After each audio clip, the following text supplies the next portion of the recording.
ஒரு சுத்திய வச்சு ஒரு தங்க கட்டிய உடைக்கிறாங்க. அப்ப அந்த தங்கத்துல இருந்து பெருசா எதுவும் சத்தம் வரல.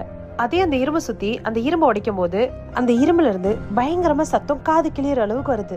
இப்ப அந்த இரும்பை உடைச்சிட்டு இருந்தவன் தண்ணி குடிக்கலாமேன்னு சொல்லிட்டு தண்ணி குடிக்க போயிட்டான். இப்ப அந்த இரும்பும் அந்த தங்கமும் ரெண்டும் பேசிக்கிச்சு.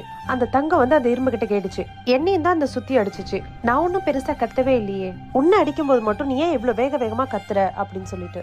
அதுக்கு அந்த இரும்பு சொல்லிச்சு, உன்னை வந்து வேற ஒரு இரும்பு தான் அடிச்சிச்சு, அதனால உனக்கு பெருசா வலிக்கல, ஆனா என்னோட இனமே என்ன அடிக்கும் போது எனக்கு வலிச்சிச்சு அப்படின்னு சொல்லி.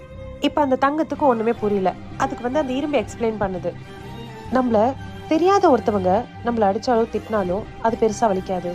ஆனா நம்ம கூட இருந்து நம்மள புரிஞ்சுக்கிட்டு நம்மள தெரிஞ்சுக்கிட்டு நம்ம ஆசை பாசத்தை எல்லாம் கொடுத்ததுக்கு அப்புறம் நம்ம இனமே நம்மள அடிக்கும் போது நம்ம முதுகுல குத்தும் போது அதோட வலி ரொம்ப பெருசு. ஸோ எனக்கு அது ரொம்ப வலிச்சிச்சு. நான் சொன்னது உங்களுக்கு புரிஞ்சிருக்கும்னு நினைக்கிறேன்.